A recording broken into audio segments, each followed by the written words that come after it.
ശുഭകരമായി പ്രവർത്തിക്കുക. ശുഭകരമായി പ്രവർത്തിക്കുക എന്ന് പറയുമ്പോൾ everything is to be done in a wonderful way. That's what it means. ശുഭകരമായി പ്രവർത്തിക്കുക. എല്ലാം ദൈവത്തിന് ഉചിതമായിട്ട് ചെയ്യാം. നമ്മൾ ഈ തലമുറകൾക്ക് വേണ്ടി പ്രാർത്ഥിക്കുന്ന മക്കൾ, അപ്പനും അമ്മമാരും, ദൈവത്തെ അറിയുന്ന അപ്പനമ്മമാരും പിതാക്കന്മാരും വല്യപ്പച്ചന്മാരും വല്യമ്മച്ചിമാരും അവരൊക്കെ എപ്പോഴും പ്രാർത്ഥിക്കുന്ന ഒരു കാര്യമാണ്, ദൈവമേ ഞങ്ങളുടെ തലമുറകളോട് നിൻ്റെ കൃപ തോന്നണമേ, നിൻ്റെ കരുണ അയക്കണമേ, നേർവഴിക്ക് അവരെ നടത്തണമേ. അതൊക്കെ എല്ലാ കുടുംബങ്ങളിലും പ്രായമുള്ളവരെ ഇരിക്കുന്നിടത്ത് വൈകിട്ടത്തെ പ്രാർത്ഥന. ഇപ്പം നമ്മൾ പള്ളിയുടെ അടുത്തൊക്കെയാണ് താമസിക്കുന്നത്, അല്ലെങ്കിൽ ദൈവത്തെ അറിയുന്ന കുടുംബങ്ങളാണ്, രാവിലെയും വൈകിട്ടും അവിടെ പ്രാർത്ഥന ഉയർന്നു വരുന്നത്. ഇപ്പോൾ അത് കുറവാണ്, പക്ഷേ they are all very important. രാവിലെ ഒരു സമയത്തും വൈകിട്ട് സമയത്തും കുടുംബങ്ങളിൽ പ്രാർത്ഥന ഉയർത്തുക, ദൈവത്തെ വിളിക്കുക.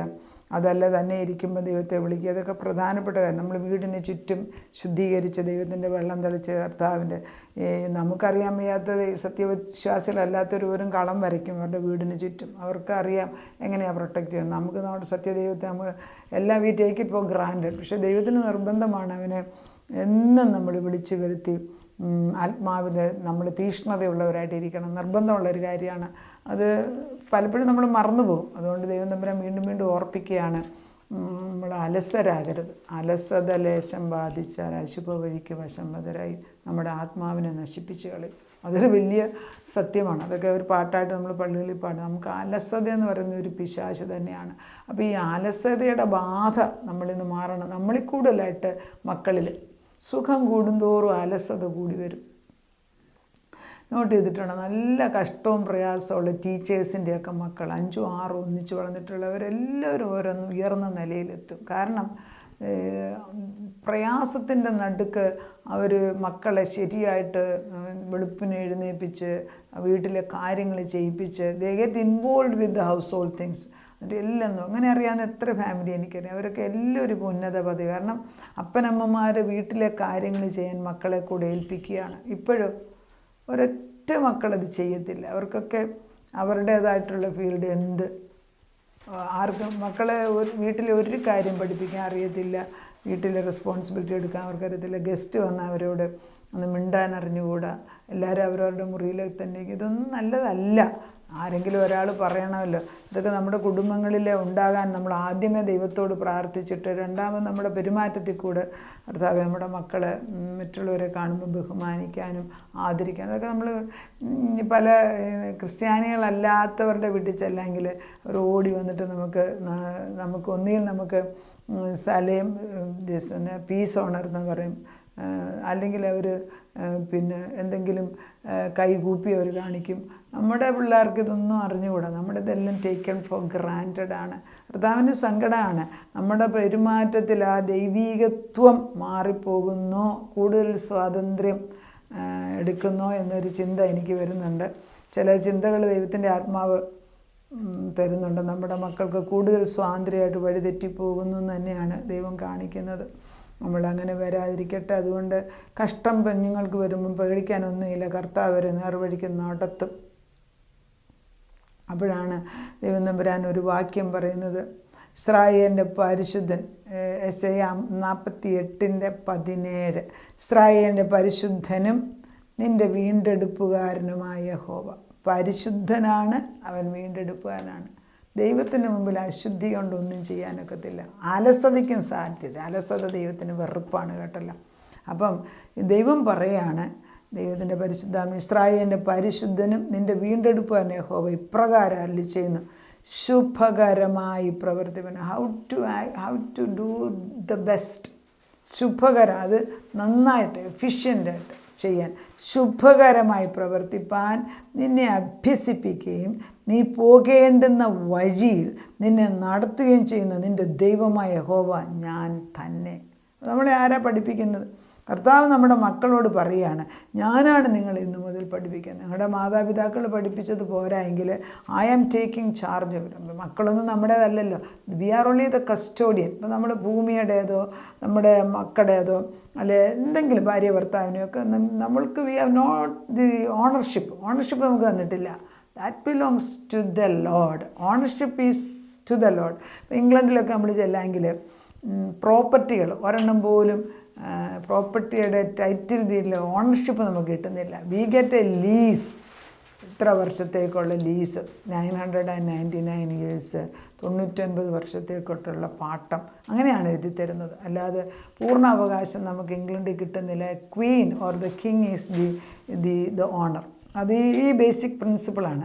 ദൈവമാണ് ഓണർ, നമ്മൾ കസ്റ്റോഡിയനാണ്. അപ്പോൾ അങ്ങനെയാണെങ്കിൽ നമ്മുടെ മക്കളെ ഏൽപ്പിച്ചെങ്കിൽ നമ്മൾ വചനം പഠിപ്പിക്കുന്നത്. അവർ വഴി തെറ്റിപ്പോയാൽ നമുക്ക് ദൈവത്തോട് പറയാം, കർത്താവേ നീയല്ലേ അവരുടെ ഉടമസ്ഥൻ. അതിനാണ് ദൈവം പറയുന്നത്, ഞാൻ കൽപ്പിക്കാൻ പോകുന്നത് എന്തുവാ? ഇസ്രായേലിൻ്റെ പരിശുദ്ധ വീണ്ടെടുപ്പാൻ യഹോവ ഇപ്രകാരം അരുളിച്ചെയ്യുന്നു, ശുഭകരമായി പ്രവർത്തിപ്പാൻ നിന്നെ അഭ്യസിപ്പിക്കും, നീ പോകേണ്ടുന്ന വഴി നിന്നെ നടത്തുകയും ചെയ്യുന്ന നിൻ്റെ ദൈവമേ യഹോവ ഞാൻ. അപ്പോൾ യേശു ഏറ്റെടുത്തു.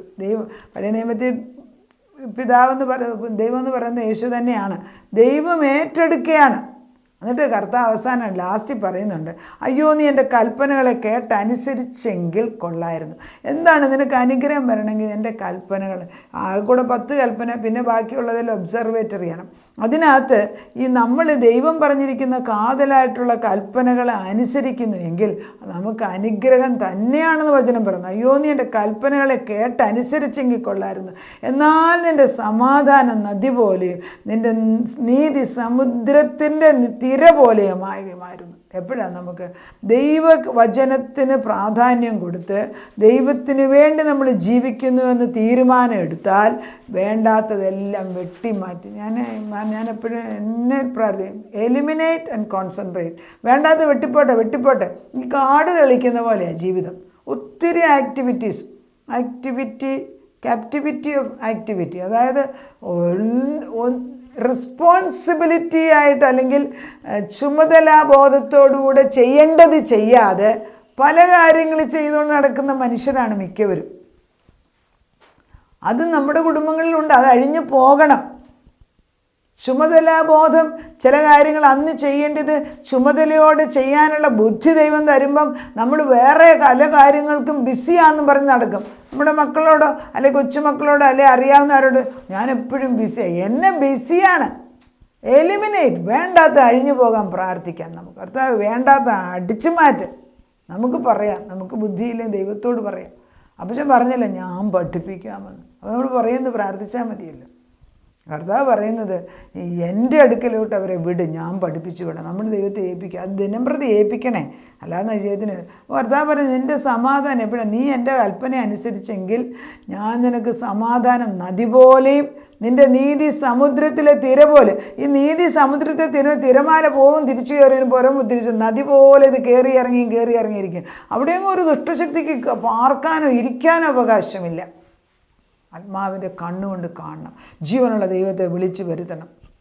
ദൈവത്തിൻ്റെ പരിശുദ്ധാത്മാവ് നമ്മളെ ഈ ഊതിക്കഴിപ്പിച്ച് പുതിയ വസ്തുവാക്കി ജീവനുള്ള ദൈവത്തിൻ്റെ പാത്രമാക്കി മാറ്റാൻ എന്താണ് നമ്മളെ മാറ്റിയെടുക്കുന്ന ദിവസമായെന്ന്. നമ്മളെ തന്നെയല്ല, നമ്മുടെ തലമുറകളെ ആരാണ് അടുത്ത് നിൽക്കുന്നവരോട് ദൈവത്തിൻ്റെ ആത്മാവ് പറഞ്ഞു, I have taken this matter, ഈ കാര്യം ഞാൻ ഇന്ന് ഏറ്റെടുത്തിരിക്കുകയാണ്. എൻ്റെ മക്കളെ എനിക്ക് വിട്ടുതാ. അപ്പച്ചനെ ശിക്ഷണത്തിൽ പഠിപ്പിക്കുക. ദൈവത്തിൻ്റെ ശിക്ഷണം അറിയാം.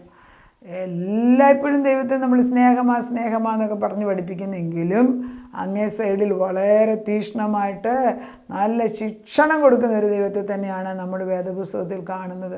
ക്രിസ്തു പോലും ശിക്ഷണത്തിലാണ് വളർന്നത്. പിതാവാം ദൈവത്തിൻ്റെ മുമ്പിൽ ക്രൂശോളം തന്നെ താഴ്ത്തി അനുസരണം പഠിച്ചു എന്നാണ് ഫിലിപ്പിയർ ലേഖനം 2-ാം അധ്യായത്തിൽ എഴുതിയിരിക്കുന്നത്. എങ്കിൽ കഷ്ടം കണ്ടിട്ട് നമ്മൾ നമ്മുടെ മക്കളെ ഒരു കഷ്ടവും വരരുത് എന്ന് പറഞ്ഞ് പ്രാർത്ഥിക്കുകയല്ല ചെയ്യേണ്ടേ.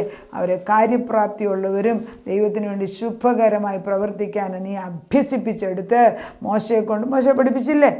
മോശ ഒരാളെ കൊന്നു കഴിഞ്ഞ് അയാൾ മരിച്ചു കഴിഞ്ഞപ്പം പിന്നെ 40 വർഷത്തെ ട്രെയിനിങ്.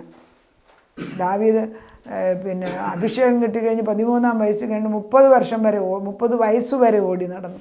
ജോസഫ് വേദപുസ്തകത്തിൽ എഴുതിയിരിക്കുന്ന അനുസരണം പഠിക്കുമ്പോൾ അവൻ്റെ കാലിന്മേൽ ചങ്ങലയിട്ട് ചങ്ങലയിട്ട് പ്രസന്നലിൽ കിടത്തി.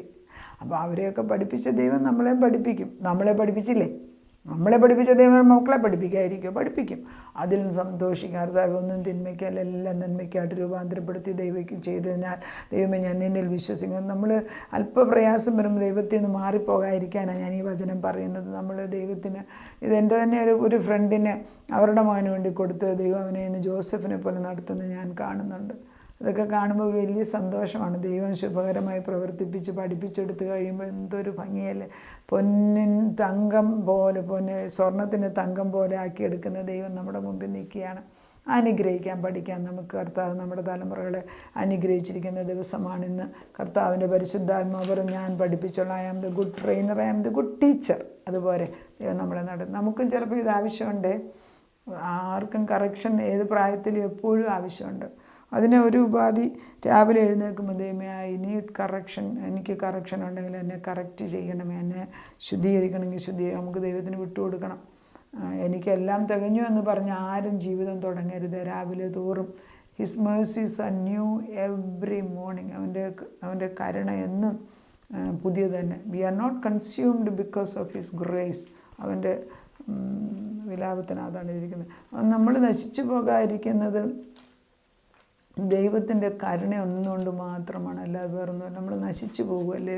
അതാണ് വിലാപങ്ങൾ 3:22. നാം മുടിഞ്ഞു പോകാതിരിക്കുന്ന യഹോവയുടെ ദയയാകുന്നു, അവൻ്റെ കരുണ തീർന്നു പോയിട്ടില്ലല്ലോ, അത് രാവിലെ തോറും പുതിയ നിൻ്റെ വിശ്വസ്തത വലിയെന്ന് യഹോവ എൻ്റെ ഓഹരി എന്ന് എൻ്റെ ഉള്ളം പറയുന്നു. അതുകൊണ്ട് ഞാൻ അവനിൽ പ്രത്യാശ വെക്കുന്നു.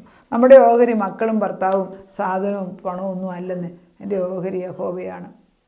അതിലേക്ക് കടന്നു വരാം. അതിപരിശുദ്ധനായ ദൈവമേ, നീയാണ് ഞങ്ങളുടെ ഓഹരി എന്ന് പറയുകയാണെങ്കിൽ തന്നെ ഞങ്ങൾക്ക് ബലം തരണം. ഞങ്ങൾ ഈ ലോകത്തിലുള്ള പലതിനും ഞങ്ങളുടെ കണ്ണുകൊണ്ട് ഉടക്കി വെച്ചിരിക്കുക. അപ്പച്ച അഴിച്ചു മാറ്റിയിട്ട് നീയാണ് ഞങ്ങളുടെ ഓഹരി, അപ്പച്ചനാണ് ഞങ്ങളുടെ ഓഹരി, ദൈവമാണ് ഞങ്ങളുടെ ഓഹരി എന്ന് വേദപുസ്തകം പറയുന്നെങ്കിൽ അത് വിശ്വസിക്കുന്നു. അതിന് തെറ്റ് പറ്റത്തില്ല. അതുകൊണ്ട് ഞങ്ങളെ ഏൽപ്പിച്ചിരിക്കുന്ന സകലത്തിനെ മക്കളെയാണ് കർത്താവ് കൂടുതൽ ഞങ്ങൾ അവരെയൊക്കെ നിൻ്റെ കാൽപ്പാദത്തിലോട്ട് ഏക്കി വയ്ക്കുന്നു. ഭർത്താക്കന്മാരെ, വസ്തുവളവാനും എല്ലാം നീ തന്നിരിക്കുന്ന എല്ലാം നിൻ്റേതാണെന്ന് പറഞ്ഞ് തിരിച്ചേൽപ്പിച്ചിട്ട് സ്വതന്ത്രമായിട്ട് നിന്നിലെ മക്കളെപ്പോലെ ജീവിപ്പാൻ കരുതുന്ന ഒരപ്പൻ്റെ മക്കളാണെന്നുള്ള ബോധത്തോടെ ജീവിപ്പാൻ ഞങ്ങളെ പഠിപ്പിക്കണേ. പക്ഷേ ഒത്തിരിയും ഭാരങ്ങൾ സത്യവചനം അറിയാത്തത് കൊണ്ടല്ലേ. ഈ വചനം പറയുമ്പോഴെല്ലാം മനസ്സ് പറയുന്നു, എന്തിനാ ഭാരപ്പെടുന്നത്? ദൈവം ചോദിക്കുന്നതിൽ ഒത്തിരി സത്യമുണ്ടെന്ന്. ശരിയല്ലേ? വചനം അറിയാമെങ്കിൽ ഞങ്ങൾക്ക് ഭാരം ഒത്തിരി കുറയും. പക്ഷെ വചനമില്ല എങ്കിൽ ഞങ്ങൾ ആകെ കൂടെ നന്മയ്ക്കും തിന്മയ്ക്കും ഞങ്ങൾക്ക് പ്രയാസമായി. ഇപ്പം അതുകൊണ്ട് കർത്താവിൻ്റെ പരിശുദ്ധാത്മാവ് ആത്മാവിൻ്റെ ആ ഒരു ബാലൻസ്ഡായിട്ട് വളരെ ക്രമമായിട്ട് ശാന്തമായിട്ട് ദൈവത്തിൻ്റെ പരിശുദ്ധാത്മാവിൽ കാര്യങ്ങൾ ചെയ്തെടുക്കാൻ ഞങ്ങളെ പഠിപ്പിച്ചാട്ട്. അതിപരിശുദ്ധനായ ദൈവത്തിൻ്റെ സാന്നിധ്യം ഇവിടെ ഉള്ളതിനാൽ സ്തോത്രം. കുടുംബമായിട്ട് ദൈവത്തെ അറിയുന്നവരായി മാറട്ടെ.